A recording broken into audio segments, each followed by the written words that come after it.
Iran Israel war के बीच एक बड़ा खुलासा हुआ है कि मौत से पहले नसरल्ला ने एक डील की थी। उस डील के बारे में मैं आपको बताने वाली हूं और क्या अमेरिका ने इजराइल का साथ छोड़ दिया है। और देखिए, ईरान ने अब नई खौफनाक ताकत दिखा दी है। रिमझिम के 5 पॉइंट्स में देखिए, मौत से पहले नसरल्ला की डील का खुलासा। दूसरा, अमेरिका ने क्या इजराइल का साथ छोड़ दिया है। तीसरा, ईरान ने दिखाई नई खौफनाक ताकत, वो क्या है। चौथा, इजराइल के नए हमलों से कैसे अब हिल गई है दुनिया। और पांचवा, नसरल्ला की मौत की प्लानिंग क्या खामनेई यानी ईरान के सुप्रीम लीडर जानते थे।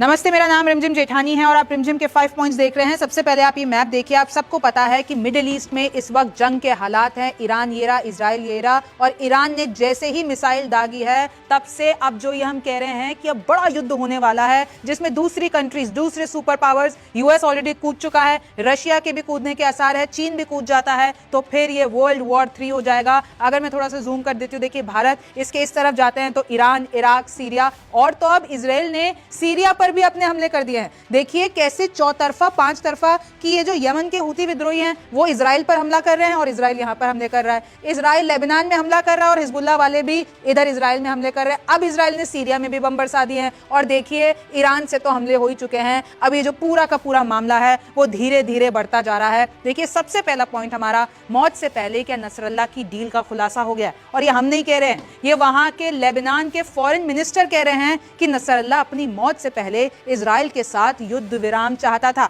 यानी जब उनका असैसिनेशन हुआ तो उससे पहले नसरल्ला मान गया था कि अब युद्ध विराम कर लेना चाहिए। लेबनान के विदेश मंत्री हैं अब्दुल्ला बो हबीब, उनका दावा है कि हमने ये पहले डील, और ये तो बात जो है अमेरिका और फ्रांस तक भी पहुंचा दी गई थी। अमेरिकी और फ्रांसीसी प्रतिनिधियों को भी बता दिया था हमने कि ऐसा कुछ हम प्लान कर रहे हैं। नेतन्याहू भी सीज फायर के लिए तैयार थे। फ्रांस और अमेरिका ने बताया कि नेतन्याहू भी 21 दिनों की सीज फायर के लिए तैयार है, लेकिन उसके बाद भी असैसिनेशन हो जाता है। और देखिए, ये जो पूरा का पूरा मामला है वो एस्केलेट हो जाता है, क्योंकि बाद में नेतन्याहू पलट जाते हैं। उन्होंने कहा कि मैं किसी की नहीं मानूंगा, मैं तो लेबनान में घुस के रहूंगा, मैं तो हिजबुल्लाह को मार के रहूंगा, मैं तो जितने भी हमले हैं वो करके रहूंगा, लेकिन ये रुकेगा नहीं मामला। जब तक अंत नहीं हो जाता हमारे दुश्मनों का, तब तक रुकेगा नहीं। और देखिए, मैंने आपके प्रूफ के लिए बता दिया है, क्रिस्टियाने अमनपोर है, ये एक एंकर है सीएनएन की, और उन्होंने बताया है कि कैसे सीएनएन को इंटरव्यू में बताया है फॉरेन मिनिस्टर ने कि 21 डे की सीज फायर है वो असैसिनेट से पहले बात हो गई थी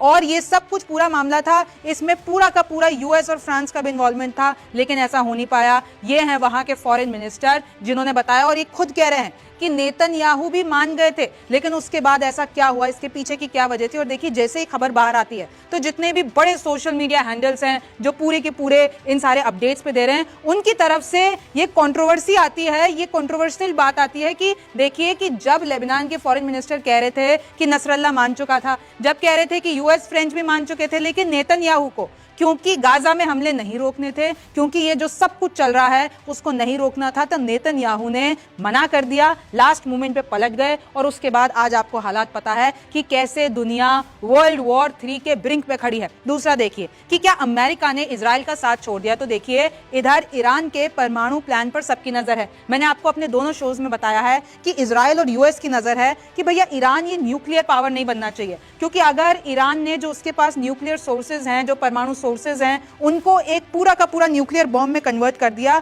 तो हर किसी के लिए दिक्कत हो जाएगी। इजराइल और यूएस डायरेक्ट हमले नहीं कर पाएंगे, तो सबकी नजर है, इसके पीछे का गणित भी आपको पता है। अब अमेरिका ने कहा है कि देखिए, अगर इजराइल सीधे हमले करता है परमाणु साइट्स के ऊपर ईरान के, जो कि उसका मंसूबा है, तो वो हम होने नहीं देंगे। हम इस चीज में, अमेरिका कह रहा है, इजराइल के साथ नहीं है। देखिए, परमाणु साइट्स पर हमले नहीं होने देंगे, क्योंकि क्या पता ईरान ने उसको कितना डेवलप कर दिया होगा, वहां पर कैसे कैसे पदार्थ होंगे, और अगर उधर हमला हो जाता है तो कितना भीषण तबाही हो जाएगी। इजराइल का मकसद बस परमाणु बम, इजराइल बस इतना चाहता है किसी भी तरीके से, क्योंकि ईरान को इतना उकसाया कि हिजबुल्लाह से हमले करके, यमन की तरफ से हमले करके, गाजा में हमले करके, ताकि जितने भी टेंटेकल्स हैं, यानी जितने भी इधर है कि ईरान आपको पता है हिजबुल्लाह को समर्थन करता है, ईरान आपको पता है हूती को समर्थन करता है, ईरान आपको पता है हमास को समर्थन करना है, तो इन सारे संगठनों में जो लोग मारे हैं, लड़ाके मारे हैं, उन सबको मारने के बाद ईरान को उकसाया और ईरान ने फिर मिसाइलें बरसाई। इजराइल का इसमें यह मानना है कि हम परमाणु बम की जो साइट्स हैं वो खत्म कर दें। देखिए, वैसे तो पूरे तरीके से यूएस और इजराइल साथ है, लेकिन अगर इजराइल कहता है कि हमें तो परमाणु साइट्स पर हमला करता है, तो अमेरिका ऐसा होने नहीं देगा, ईरान को परमाणु बम बनाने में लगेगा साथ। एक नई रिपोर्ट है गार्डियन की, मैं आपको बता देती हूं। उनका ये कहना है कि देखिए यूएस, एक तो पहले आप देख लीजिए, US would not support Israeli attack on Iran nuclear sites. ये बाइडेन ने खुद ने ऐलान किया है और कहा है कि अगर ऐसा कुछ भी होगा तो हम नहीं मानेंगे, क्योंकि ये जो है Biden's comments came after top Israeli diplomat at UN warns his countries retaliation. क्योंकि इजराइल लगातार कह रहा है हम जब कहेंगे हमला करेंगे, हम जब चाहेंगे हमला करेंगे। तो इस तरीके से बाइडेन ने पहले ही क्लियर कर दिया अगर ये न्यूक्लियर वाला मामला है तो हम इसका समर्थन नहीं करेंगे। और जिस रिपोर्ट की मैं बात कर रही थी कि देखिए न्यूक्लियर बॉम्ब बनाने के लिए ईरान को हफ्तों से भी कहीं ज्यादा लगेंगे। ये रॉयटर्स की रिपोर्ट मैं आपको बता रही हूं, देखिए कि कैसे, माफ कीजिएगा, न्यूयॉर्क टाइम्स की रिपोर्ट में आपको बता रही हूं कैसे न्यूक्लियर एक्सपर्ट्स का दावा है कि देखिए एक पूरा साल लग सकता है ईरान को न्यूक्लियर बॉम्ब बनने में। अभी जो उसके पास रिसोर्सेज है उससे हम ये नहीं कह सकते हैं कि जल्दी से ईरान न्यूक्लियर बॉम्ब बना देगा और फट जाएगा। तो इस जंग में ऐसा नहीं हो सकता है, लेकिन पूरे मंसूबे क्लियर है ईरान के कि उसको एक न्यूक्लियर पावर बनना है। तीसरे पॉइंट पे आ जाता है कि ईरान ने कैसे अपनी नई खौफनाक ताकत दिखाई है। तो सबसे पहले तो ये चेहरे देखिए, ये वो 8 कमांडोज हैं जो कि ईरान ने इजराइल के मार गिराए हैं। और देखिए ईरान मिलिट्री क्या लिख रही है, the smiling child killers who were eliminated by our Lebanese brothers this morning. यानी हिजबुल्लाह ने 1 2 3 4 5 6 7 8 ये 8 लड़ाके इजराइल के मार गिराए हैं, कमांडर्स मार गिराए हैं। और देखिए ईरान की तरफ से कैसे कैसे दावे आ रहे हैं कि हिजबुल्लाह ने ये कहा है कि हमने इजराइल के ऊपर, आपको ये दिख रहा होगा, ये दरअसल इजरायली फोर्सेस की लाशें हैं, ऐसा हिजबुल्लाह का कहना है। और हिजबुल्लाह कह रहा है कि हमने इतनी हैवी हमले कर कर इजरायली सैनिकों को खत्म कर दिया है। फिर देखिए resistant attack drone successfully breaches occupied Jaffa, यानी हिजबुल्लाह ने पूरे के पूरे जितने भी रेजिस्टेंस अटैक हैं जाफा में कर कर, और हमने टारगेट साइट्स पे जहां पर हमको हमला करना है, ये आयरन डोम, ये जितना भी पूरा कवच है इजराइल का, वो हमें रोक नहीं पा रहा है और हम जहां हमले कर रहे हैं वो सक्सेसफुल हो रहे हैं। फिर देखिए ईरान ये कहता है कि हमें मत बताइए कि हम कितना अंदर घुस सकते हैं, क्योंकि वो एक नक्शा बताता है कि देखिए हमने इतने ज्यादा हमले कर दिए हैं और एक एक हमले का नक्शा दिखाकर साइज बताई है कि कैसे हमने तबाही मचा रखी है और कैसे इजराइल का आयरन डोम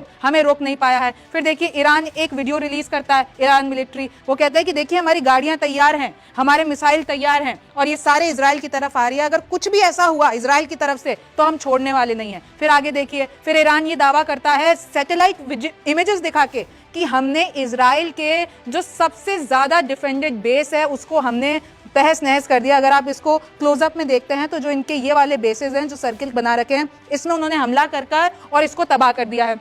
ये देखिए, ये ईरान कह रहा है कि हमारी आर्मी बिल्कुल तैयार है। और ये देखिए किस तरीके से उन्होंने शक्ति प्रदर्शन, आप देख रहे हैं कि आर्मी की फोटो डाली है कि हमारे सोल्जर्स तैयार हैं, एक बार आए तो सही इजराइल, हम बताते हैं। फिर देखिए हिजबुल्लाह इन्फ्लिक्ट्स पेन, 240 रॉकेट और इजराइल पे बरसा दिए। और आईडीएफ भी एडमिट कर चुका है कि हमारे इधर बहुत ज्यादा लॉस हुआ है। और देखिए, और आईडीएफ ये भी कह चुका है कि हमने लेबनान में भी बहुत लॉस कर दिया है after Iran Hezbollah fires 240 rockets at Israel. और वही रात वाले हमले हो रहे हैं। और तो और एक इसमें नई अपडेट यह है कि जो नसरल्ला का जनाजा है वो फ्राइडे को निकाला जाएगा, यानी कि कल निकाला जाएगा। आप देख सकते हैं यमन के जो हूती विद्रोही हैं वो लगातार कह रहे हैं कि हम इजराइल पर हमले कर रहे हैं और हमारी ड्रोन स्ट्राइक सक्सेसफुल हो रही है। तेल अवीव जो कि राजधानी है, जहां पर मोसाद का हेडक्वार्टर्स भी है। तो इस तरीके से हर जगह से इजराइल पर भी हमले हो रहे हैं और इजराइल भी लगातार गाजा पर हमले कर रहा है, लेबनान पर हमले कर रहा है और मैंने आपको बताया इराक में भी हमले कर रहा है। और देखिए, जब से मैं आपको बता दूं ईरान ने मिसाइलें दागी हैं, उसके बाद जो वहां के सुप्रीम लीडर हैं ईरान, खमनेई, वो सबसे मिलते हैं। किस किस से मिलते हैं?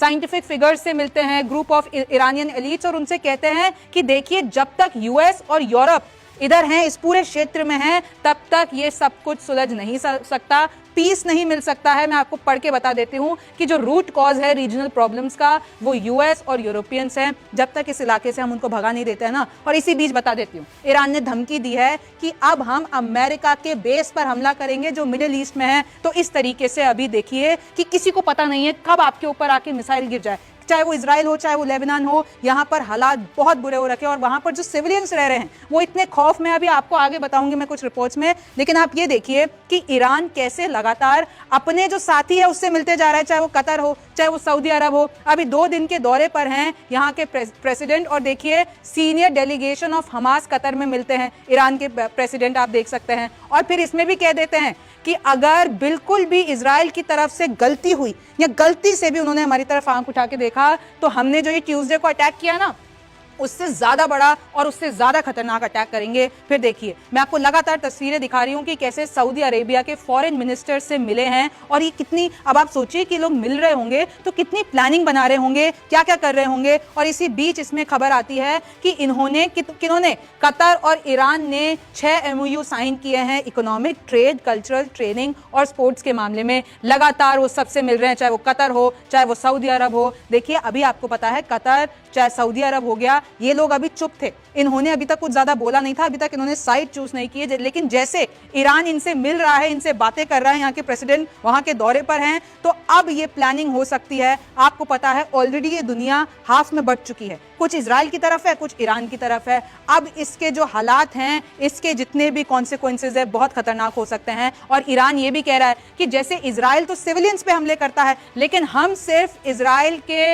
मिलिट्री बेसिस पर हमला कर रहे हैं, वहां के हेडक्वार्टर्स पर हमला कर रहे हैं, हम ऐसे ही सिविलियंस को नहीं मार रहे हैं। हमारा सिर्फ एम है कि हम इजराइल की जो मिलिट्री पावर है, इंटेलिजेंस पावर है, उसको खत्म कर दे। इसलिए वहां के जितने भी लड़ाके हैं, हमारा टारगेट सिर्फ वो हैं, हमारा टारगेट सिविलियन, हमारा टारगेट बच्चे और औरतें नहीं है। फिर देखिए, the Iraqi ministry of health announce that about 100 families in Iraq have named their children Nasrallah, यानी इराक में 100 बच्चों का नाम उन्होंने नसरल्ला रख दिया है। नसरल्ला की मौत के बाद अब ऐसा सिंपैथी की लहर आ गई है उस पूरे इलाके में, जो शिया मुस्लिम हैं। देखिए, इराकी मिनिस्ट्री ऑफ हेल्थ कह रहे हैं, इराक कह रहा है कि हमने 100 बच्चों का नाम नसरल्ला रख दिया है। फिर आगे बढ़िए, इधर इजरायली डिफेंस फोर्स ने कहा है कि देखिए, मे the memories of all the fallen of a blessing. जैसे कि मैंने आपको बताया है, ईरान ने 8 सोल्जर्स मार दिए हैं इजराइल के, और इजराइल ने उन सब के नाम यहां पर लिखे हैं और श्रद्धांजलि दी है। फिर देखिए, Hezbollah claims to have attacked Israeli military 6 more times, मतलब 6 और हमले कर देते हैं हिजबुल्लाह, और पूरे के पूरे वीडियोस के साथ, पिक्चर्स के साथ दावे किए जा रहे हैं। हिजबुल्लाह लगातार हमले कर रहा है।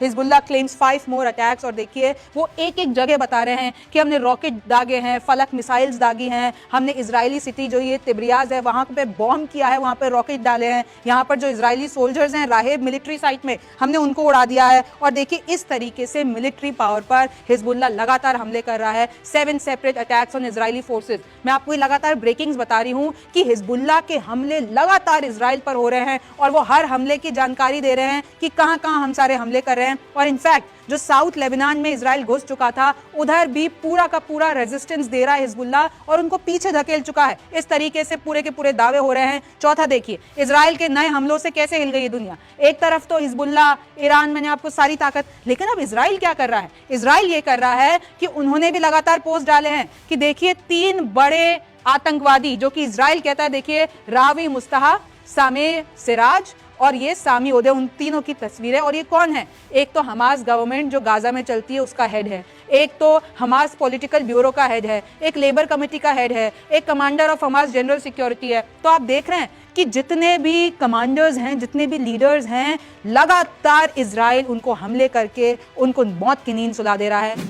फिर देखिए, इजरायली डिफेंस फोर्स की हमने अजीज सदा को मार दिया है, सलाह को मार दिया है, जो कि रामाल्ला लिंचिंग जो कि साल 2000 में हुई थी उसके लिए शामिल था, और हमने उसको एलिमिनेट कर दिया है। फिर देखिए, Russian airbase under attack, Israeli missiles blow up, massive weapons deport in Syria. देखिए, अभी तक तो लेबनान में हमले हो रहे थे, अभी तक तो यमन में हमले हो रहे थे, अभी तक तो गाजा, फिलिस्तीन, वेस्ट बैंक में हमले हो रहे थे, लेकिन अब तो इजराइल और आगे बढ़ गया है, सीरिया तक पहुंच गया है। ओवरनाइट 50 मिनट तक हमले किए हैं पूरे के पूरे, और वहां पे कुछ हेल्थ वर्कर्स भी, मैं आपको बता दूं, मर चुके हैं, और वहां पर सिविलियंस भी मर चुके हैं, और इसकी निंदा भी हुई है यूएन की तरफ से। और ये जो 4 तस्वीरें आप देख रहे हैं, ये 4 तस्वीरें इजराइल की ताकत है। इन 4 तस्वीरों में आप देख सकते हैं कि 4 डिफेंस सिस्टम कैसे इजराइल को प्रोटेक्ट किए हुए हैं। सबसे पहले है David sling, middle range missile के लिए। फिर आयरन डोम, आप सभी को पता है, रॉकेट्स और आर्टिलरी फायर के लिए, कि वहां पर पहले ही इंटरसेप्ट हो जाते हैं और ऐसे जगह पे छोड़ दिए जाते हैं जहां पर जनता ज्यादा नहीं होती है। फिर देखिए, लॉन्च रेंज मिसाइल के लिए arrow, iron beam laser missile destroyer के लिए। तो इतने खतरनाक डिफेंस सिस्टम है इजराइल के, और इजराइल कह रहा है कि अब ये जो ईरान ने गलती कर दी है ना, अब हम इनको छोड़ने वाले नहीं है। Israeli attack on central Beirut kill 7 health and rescue workers. यही मैं आपको बता रही थी कि बेरूत में जो हमले हुए हैं इजराइल की तरफ से, उसमें हेल्थ वर्कर्स भी मर चुके हैं। गाजा का डेथ टोल देख लीजिए आप, गाजा में अभी तक 40,000 से ज्यादा लोगों को मार चुका है इजराइल, यानी लगातार हमले हो रहे हैं। और इनफैक्ट इजरायली अटैक में ये जो एक बैरूत में, जो कि लेबनान में है, लेबनान की राजधानी है, वहां पर एक ये पूरा आपको कब्रिस्तान दिख रहा होगा, वो भी तहस नहस कर दिया इजराइल ने। इजराइल के लगातार हमले हैं। अल जजीरा की रिपोर्ट है, वो तो ये भी दावा कर रहे हैं कि व्हाइट फास्फोरस, जिसको जंग में इस्तेमाल करना पूरी दुनिया में बैन है, क्योंकि व्हाइट फास्फोरस के अगर आप हमले करते हैं तो उसके बाद आपकी स्किन पर पूरा का पूरा इफेक्ट दिखने लगता है, जहरीली गैस होती है, आप इस तरीके से देख सकते हैं। तो दावा किया जा रहा है कि इजराइल अब व्हाइट फास्फोरस म्यूनिशन भी कर रहा है, यानी बैरूत पे अब व्हाइट फास्फोरस केमिकल बम लादा जा रहा है, ताकि वहां पर जितने भी लोग हैं वो इस जहरीली गैस में आके तड़प तड़प के मर जाएं। अब पांचवा देखिए, नसरल्ला की मौत की प्लानिंग जानते थे खamenei। बड़ा दावा है कि जो ईरान के सुप्रीम लीडर हैं खamenei, उनको पहले ही पता था कि नसरल्ला का असैसिनेशन होने वाला है, नसरल्ला को इजराइल मारने की प्लानिंग में है, और खamenei ने अपनी ड्यूटी निभाई भी। खamenei ने लेबनान छोड़ने की सलाह दी, पूरा का पूरा एक पत्र लिखकर भेजा। किनको पत्र लिखकर भेजा? नसरल्ला को, कि भाई साहब इजराइल तुमको मारने वाला है, मेरे पास इंटेलिजेंस का पूरा पूरा रिपोर्ट है, तुम जहां पर हो, यानी जहां पर लेबनान में हो, वहां से निकल जाओ। हमलों के कुछ दिन पहले ही खamenei ने चेतावनी दे दी थी, एक दूत के साथ नसरल्ला को ईरान आने को कहा था। आपको पता है कि नसरल्ला के साथ एक ईरान का दूत भी मर चुका है, यानी ईरानी कमांडर है वो भी मर चुका है उस अटैक में, और कहीं ना कहीं खamenei ने उसी को मैसेंजर बना के भेजा था कि भैया तुम वापस लौट जाओ, चाहे हमारे पास ईरान ही आ जाओ, लेकिन लेबनान से निकल जाओ, क्योंकि इजराइल अब तुम्हें खत्म करने वाला है। लेकिन नसरल्ला ने नहीं सुनी, खamenei को पता चल गया था। दावा है इजराइल ने बिठाए हिजबुल्लाह में एजेंट। इधर खamenei ये कहते हैं कि देखिए इजराइल ने हिजबुल्लाह के अंदर अपने एजेंट बिठा रखे हैं। आपको मैंने पहला दावा बताया था कि ईरानी सरकार में भी इधर इजराइल ने अपने एजेंट्स बिठा रखे हैं, और अब खamenei खुद कह रहे थे कि हिजबुल्लाह में कहीं ना कहीं एजेंट बिठा दिए हैं इजराइल ने अपने, तो तुम वहां से सबसे पहले निकलो और हमारे पास आओ। IRGC अब्बास, निल्फोरुशान भी मारे गए, आपको पता है। नसरल्ला के साथ ही ये पूरे का पूरा हमला जो हुआ था उसमें मारे गए थे। और रॉयटर्स की खबर है, ईरान खamenei warn Nasrallah of Israeli plot to kill him. Sources से, सूत्रों के हवाले से खबर आई है, और इसकी थोड़ी सी डिटेल्स अगर मैं आपको बताती हूँ, जो अभी मैंने आपको बताया वही है कि खamenei ने एक मैसेज भेजा था और बोला था कि तुम जल्द से जल्द ईरान के लिए निकल जाओ और हमारे पास आ जाओ, क्योंकि हिजबुल्लाह के अंदर अपने एजेंट बिठा दिए हैं।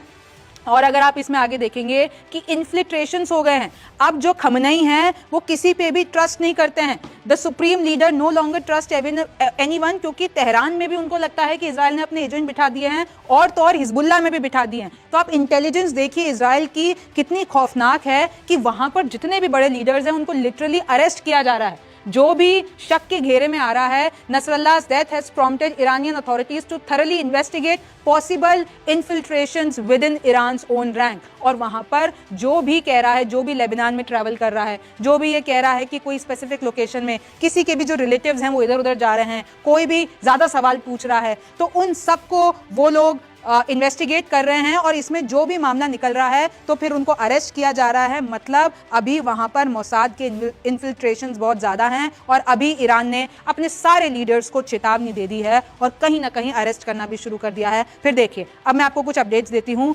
United nation says Israel's travel ban on secretary general latest attack on it's staff. यानी अभी आपको कल की ही खबर है कि कैसे UN के जो जनरल हैं, इजराइल कहता है कि तुमको हम अपनी कंट्री में आने नहीं देंगे, क्योंकि जब गाजा हमले करता है तब तुम कुछ बोलते नहीं हो, तो आप तो इजराइल आओ ही मत, क्योंकि आप बायस हो। तो इस तरीके से UN अब भड़क चुका है। UN को लग रहा है, यूनाइटेड नेशंस को, इजराइल ने एक बार फिर हमारी बेइज्जती कर दी है, एक बार फिर जो है हम पे डायरेक्ट हमला किया है, और जनरल, छोटे मोटे इंसान ने सेक्रेटरी जनरल पर बैन लगा दिया है कि इजराइल तो तुम आ ही नहीं सकते, क्योंकि तुम पूरे के पूरे आतंकवादियों के साथ मिले हुए हो। ये इजराइल का कहना है। देखिए, anxiety fear abound in Beirut as Israeli military attacks without warning. UN official कह रहा है कि पता ही नहीं है लेबनान में। चलो इधर इजराइल में तो फिर भी आयरन डोम है कि कोई भी मिसाइल आती है अलर्ट बजने लगते हैं, सब लोग बंकर में चले जाते हैं, तो कहीं ना कहीं सेफ्टी है। लेकिन इधर लेबनान में तो कोई बंकर, कोई आयरन डोम नहीं है। वहां पर तो बंकर बना रखे हैं, लेकिन ऐसा कब अचानक से हमला हो जाए किसी को पता ही नहीं है। रात में आप सो रहे हो और अचानक से आपके ऊपर हमला हो जाए, तो वहां पर एक सेकंड का भी भरोसा नहीं है, और UN ऑफिशियल बहुत चिंतित हैं। अब मैं आपको कुछ और बड़ी खबरें दे देती हूँ। हिजबुल्लाह चीफ नसरल्ला के दामाद की मौत का दावा हो चुका है। और ये देखिए इजराइल की ताकत दिखाता है कि कैसे जितने भी सोर्सेज हैं इजराइल धीरे धीरे इनके जितने भी लड़ाके हैं उनको खत्म करता जा रहा है। सीरिया में इजराइल के हवाई हमले में मौत हो गई है, मैंने आपको बता दिया है पहले ही। लेबनान बोला कि सीज फायर के लिए हिजबुल्लाह तैयार था और देखिए चीन ने सिक्योरिटी काउंसलिंग से संघर्ष रोकने की मांग की है। फिर आगे देखिए लेबनान में 4 दिन में कितने तकरीबन 300 लोगों की मौत हो गई है। लेबनान में इजरायली हमले में अमेरिकी नागरिक की मौत हो गई है और वहां पर न जाने कितने लोग स्टक हैं। वो लोग क्योंकि एयरबेस सब बंद हैं, फ्लाइट्स उधर नहीं चल रही हैं, तो वहां पर जो दूसरे देशों के नागरिक हैं वो कहीं ना कहीं उनको लग रहा है, और 1-2 की तो मौत भी हो गई। देखिए अमेरिकी नागरिक की मौत हो गई है और वो लगातार एम्बेसी से कांटेक्ट करने की कोशिश कर रहे हैं लेकिन उनको कोई जवाब नहीं मिल पा रहा है। तो आखिरकार वो अपने वतन वापस कैसे लौटे। और देखिए इसमें कहीं ना कहीं बहुत सारे इंडियंस भी हैं। इजराइल ने सीरिया पर भी हमला किया, 3 की मौत ये मैं आपको बता चुकी हूँ। अंडर बॉम्ब्स इन Lebanon, American feel abandoned. American को वहां पर लग रहा है कि यार हमारी सरकार हमारे लिए कुछ कर ही नहीं रही है, हम लगातार यूएस एम्बेसी से संपर्क करने की कोशिश कर रहे हैं लेकिन हमको कोई यहाँ पर निकाल ही नहीं रहा है। और इधर इजराइल ईरान में पूरे के पूरे ऐसे जंग के हालात हो गए तो हमारी जान तो खतरे में है। Iran resumes flights after attack on Israel, लेकिन अभी तक सिर्फ ईरान है जिन्होंने अपनी फ्लाइट रिज्यूम कर दिया। आसपास जितने भी क्षेत्र हैं उन्होंने नहीं किया है और इनफैक्ट जितने भी देश हैं वो अपने नागरिकों को कह रहे हैं कि ईरान का ये एयरबेस तो बिल्कुल इस्तेमाल मत करना, क्योंकि अभी पता ही नहीं है कहां से किधर हमला हो जाए, तो वहां पर जान सबकी खतरे में है। और इनफैक्ट कतर के जो मिनिस्टर हैं उन्होंने ये कहा है कि कलेक्टिव जीनोसाइड हो रहा है। ये जो इजराइल है उसने गाजा को एक ऐसी जगह बना दिया है कि वहां पर अब कोई रह नहीं सकता है। और देखिए बताया जा रहा है कि ये जो 2 स्टेट सोल्यूशन है, establishment of an independent viable Palestinian state है, तो इस तरीके से कतर ने निंदा की है इजराइल की कि जो कलेक्टिव जीनोसाइड हो रहा है वो रुक जाना चाहिए। और कहीं ना कहीं बोला है, और ईरान के प्रेसिडेंट जो है पेजेश्कियान वो मिले हैं, मैंने आपको पहले ही तस्वीरें दिखा चुकी हूं मैं।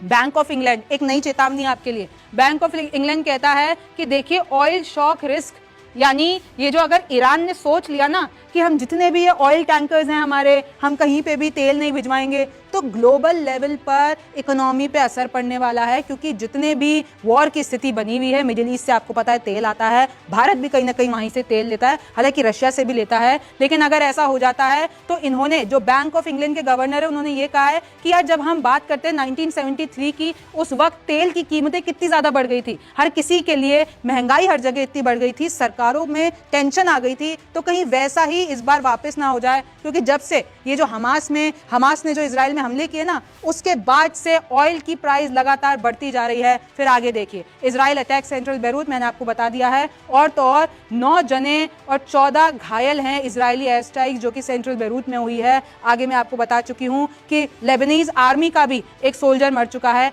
और इसी बीच में देख लीजिए लेबनान जंग का शेयर बाजार पर असर पड़ा है, यानी सिर्फ ऑयल की कीमतें नहीं, पूरे अगर आप ग्लोबल लेवल पे देखते हैं, अगर मैं सिर्फ भारत की भी बात करती हूँ, सेंसेक्स 1.57% गिरा है, निफ्टी भी 1.55% गिरा है। तो इस तरीके से आपकी जेब पर भी असर हो रहा है। फिर देखिए आगे, यूरोपियन यूनियन ने कंडेम किया है Israeli killing of paramedics in Beirut, यानी बेरूत में जो हमला हुआ और वहां पर जो हॉस्पिटल से जुड़े लोग हैं, जो वहां पर लोगों की सहायता कर रहे हैं, वो ही मर जाते हैं हमले में। तो उसके बाद यूरोपियन यूनियन ने इसकी निंदा की है। और देखिए अब ये लगातार चीजें बढ़ती जा रही है, मासूमों की जान जा रही है। लेबनान में आपको पता है एक सोल्जर मर चुका है। हिजबुल्लाह कह रहा है कि हमने 20 मिसाइलें दाग दी हैं, रॉकेट, आर्टिलरी, सब कुछ हम इजराइल के सोल्जर्स और मिलिट्री साइट्स पर दागे जा रहे हैं और उनको धीरे धीरे तबाह करते जा रहे हैं। और देखिए 99 Palestinians have been killed and 169 wounded. तो देखिए इसमें जो आम जनता है उनकी जाने जा रही है। वहां की आप कुछ तस्वीरें निकाल के देखिए कि बच्चे वहां पर कैसे सफर कर रहे हैं, वहां पर महिलाएं कैसे सफर कर रही हैं, और इनके लड़ाकों की आपस की जंग में वहां पर जो आम जनता है और जिनका तो वहां से कोई लेना देना नहीं है, जो तो फॉरेन नेशनल्स हैं, वो भी कहीं ना कहीं वहां पर मर जा रहे हैं और वापस अपने देश आने की कर रहे हैं। हमारे भारतीय भी वहां पर लाखों में हैं। इधर मैं आपको अगर मिडिल ईस्ट की बात बताती हूँ तो देखिए, अगर वहाँ से आप अभी आ सकते हैं तो आप आ जाइए, क्योंकि वहाँ पे हालात आपको पता है, हम रोज़ देख रहे हैं, बिगड़ते जा रहे हैं। अब इस पे आगे क्या होगा ये तो वक्त बताएगा। आप रिमझिम के 5 पॉइंट्स देखते रहिए, न्यूज़ 24 देखते रहिए। मैं हूँ रिमझिम जेठानी, आपसे फिर मुलाकात होगी। क्या आप भी मेरी तरह रिपोर्टर या फिर एंकर बनना चाहते हैं, या फिर आपका सपना है एक बड़े न्यूज़ चैनल में काम करने का, या फिर आपका सपना है एक वीडियो जर्नलिस्ट या फिर डायरेक्टर बनने का, तो फिर एडमिशन लीजिए न्यूज 24 के अपने मास मीडिया कॉलेज में, विच इज आइजोम्स international school of media and entertainment studies. ज्यादा जानकारी के लिए लॉग इन कीजिए www.izoms.com पर। न्यूज 24 की टीम का हिस्सा बनिए और अपने सारे सपने पूरे कीजिए।